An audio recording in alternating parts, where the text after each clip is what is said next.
अखिलेश जी कानपुर से। राधे राधे महाराज जी। महाराज जी, सतयुग में 10,000 वर्ष ब्रह्मचर्य से रहकर दाहिने पैर के बल अंगूठे पर खड़े होकर दोनों हाथ उठाकर मंत्र जप करने से जो फल मिलता था, वही कलयुग में केवल 24 घंटे नाम कीर्तन से उसी फल की प्राप्ति होती है। महाराज जी, 24 घंटे किस विधि से जप करें कि उसी फल की प्राप्ति हो? कृपया विधि और निषेध का वर्णन करें। अगर एक दिन के लिए आप ऐसा नियम ले लें कि प्रातःकालीन 4 से लेकर प्रातःकालीन 4 अगले दिन तक बिना कुछ खाए हुए वो 10,000 वर्ष तपस्या करे, तुम 24 घंटे कर लो नाम जप या नाम कीर्तन, तो जो 10,000 वर्ष का वो फल 24 घंटे। कलयुग का बहुत बड़ा प्रताप है, पर कलयुग में मन नहीं लगता। सबसे बड़ी समस्या ये है कि सतयुग आदि में मन बड़ा वो मतलब इतना मन को साधे हुए लोग थे कि कहीं भी मन से भी कोई पाप ना हो जाए। अपना तो अगर मन छोड़ दो तो पाप ही करता रहता है, और मानसिक पाप का भी दंड दिया जाता था। ये तो कलयुग की कृपा कहो कि कल कर एक पुनीत प्रतापा, मानस पुण्य होए नहीं पापा। मानसिक पाप का दंड नहीं मिलता, नहीं और युगों में मानसिक पाप का भी दंड मिलता था। बड़ा सावधानी का प्रसंग है। भगवान परशुराम जी की माता रेणुका जी जब नग्न जी की संध्या का जल लेने के लिए गंगा जी के समीप गई, वहां देखा एक गंधर्व अप्सरा के साथ विलास कर रहा था। बस देखती रह गई। इतने में विलंब हो गया तो देखा संध्या का समय तो निकल गया, अब क्या करे।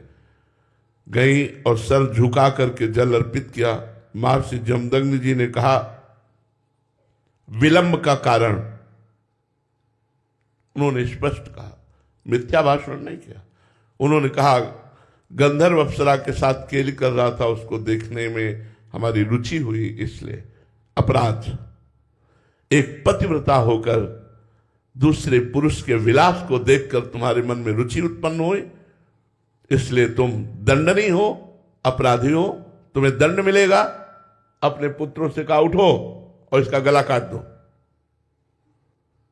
किसी की हिम्मत नहीं हुई कि मां का गला काट दे। थोड़ी देर में देखा परम ब्रह्मचारी भगवत स्वरूप भगवान परशुराम जी फरसा लिए उपस्थित हुए, हर समय अस्त्र रखते थे। प्रणाम किया, उनका बेटा अपनी मां का गला काट दो। प्रश्न नहीं किया, तुरंत काट दिया। अपने भाइयों का गला काट दो, प्रश्न नहीं किया, तुरंत काट दिया। बोले मैं बहुत प्रसन्न हूं, वरदान मांगो। तो उनका मेरी माँ और भाई पुनः जीवित हो जाए, उनको ये स्मृति भी न रहे कि मैंने वध किया।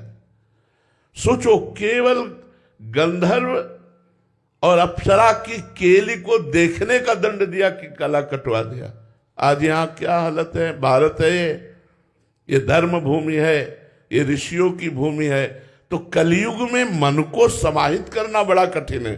24 घंटे मन को एक मंत्र में लगाना, एक नाम में लगाना।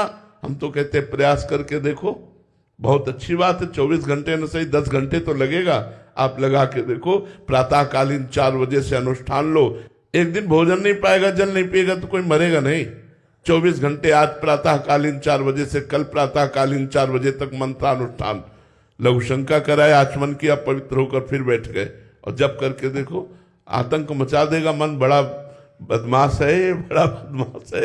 ये एक क्षण में नजारे कहां से कहां ले जाता है। कलयुग में ये सुविधा तो है, लेकिन है बहुत कठिन। मन बड़ा पवित्र है, इसलिए भगवान में नहीं लगता। पूरा जीवन हो गया यार संभालते हुए, फिर भी जरा सा चूक करो तो भगवान का विस्मरण कर बैठता है। संसार के किसी भी दृश्य में राजी हो जाता है। बड़ा मतलब बड़ा विचित्र है। हम तो इसीलिए कहते हैं कि नाम जप करो, अपने कर्तव्य का पालन करो, क्योंकि साधना करके भगवत प्राप्ति करना बहुत कठिन है।